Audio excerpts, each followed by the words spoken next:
Thank you, Mr. Chairman. This is Senator Jon Kyl, Republican of Arizona. A Hispanic woman has been nominated to sit on the Supreme Court. In fulfilling our advice and consent rule, of course, we must evaluate Judge Sotomayor's fitness to serve on the merits, not on the basis of her ethnicity. With a background that creates a prima facie case for confirmation, the primary question I believe Judge Sotomayor must address in this hearing is her understanding of the role of an appellate judge. From what she has said, she appears to believe that her role is not constrained to objectively decide who wins based on the weight of the law, but rather who, in her personal opinion, should win.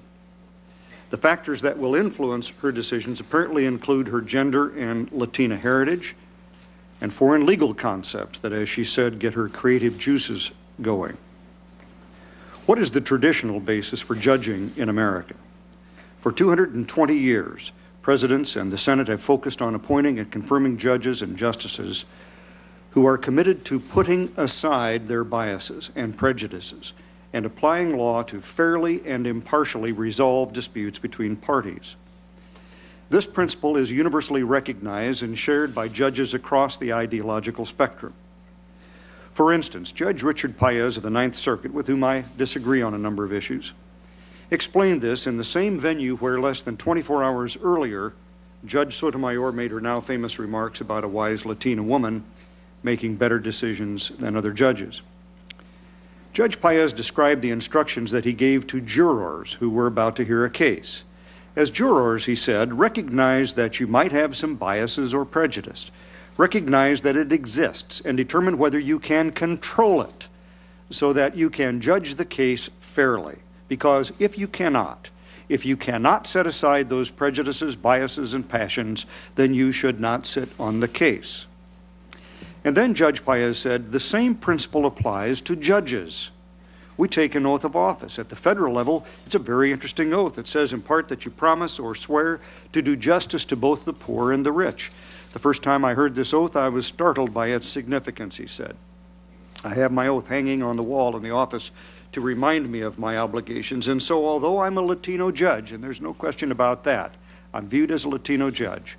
As I judge cases, I try to judge them fairly. I try to remain faithful to my oath. What Judge Paez said has been the standard for 220 years. It correctly describes the fundamental and proper role for a judge. Unfortunately, a very important person has decided it's time for a change, time for a new kind of judge, one who will apply a different standard of judging, including employment of his or her empathy for one of the parties to the dispute. That person is President Obama. And the question before us is whether his first nominee to the Supreme Court follows his new model of judging or the traditional model articulated by Judge Paez.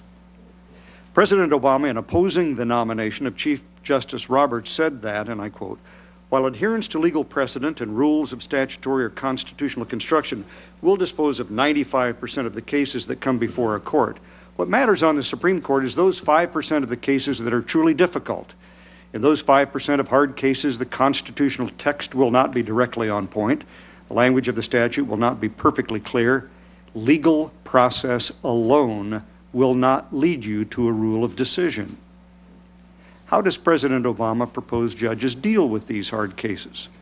Does he want them to use judicial precedent, canons of construction, and other accepted tools of interpretation that judges have used for centuries? No.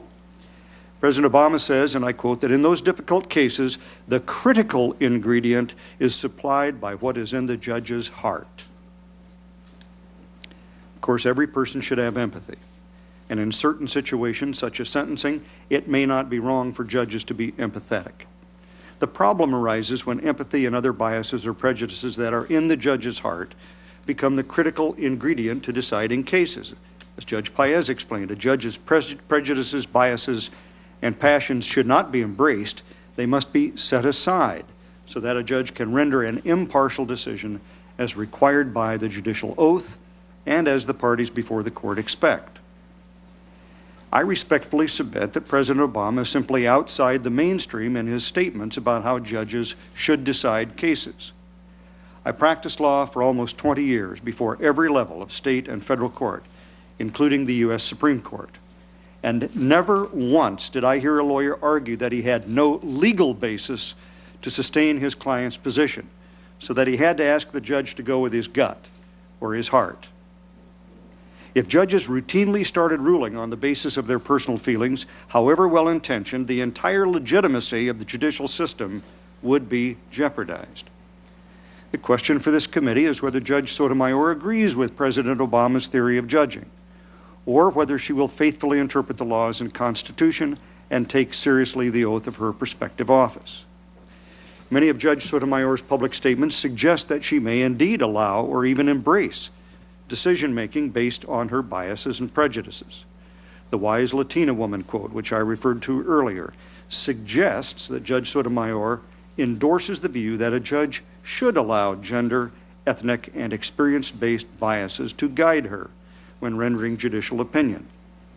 This is in stark contrast to Judge Paez's view that these factors should be set aside. In the same lecture, Judge Sotomayor posits that there is, and I'm quoting here, there is no objective stance, but only a series of perspectives, no neutrality, no escape from choice in judging, and claims that the aspiration to impartiality is just that. It's an aspiration, she says, because it denies the fact that we are, by our experiences, making different choices than others. No neutrality, no impartiality in judging? Yet isn't that what the judicial oath explicitly requires? Judge Sotomayor clearly rejected the notion that judges should strive for an impartial brand of justice. She's already accepted that her gender and Latina heritage will affect the outcome of her cases.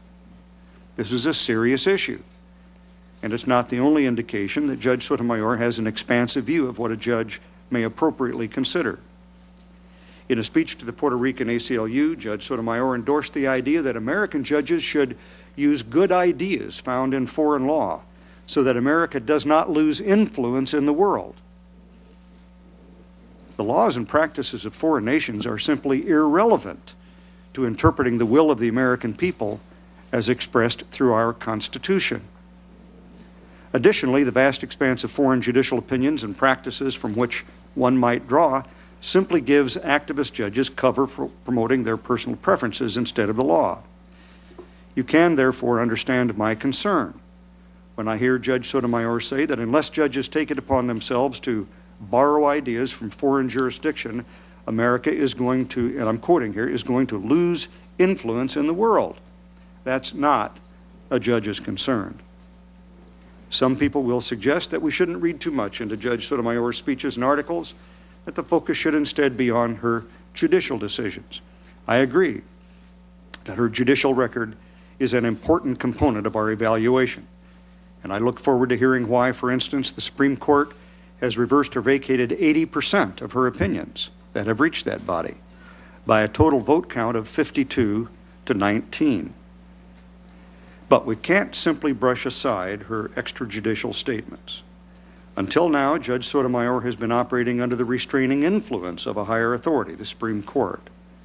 If confirmed, there will be no such restraint that would prevent her from, to paraphrase President Obama, deciding cases based on her heartfelt views. Before we can faithfully discharge our duty to advice and consent, we must be confident that Judge Sotomayor is absolutely committed to setting aside her biases and impartially deciding cases based on the rule of law.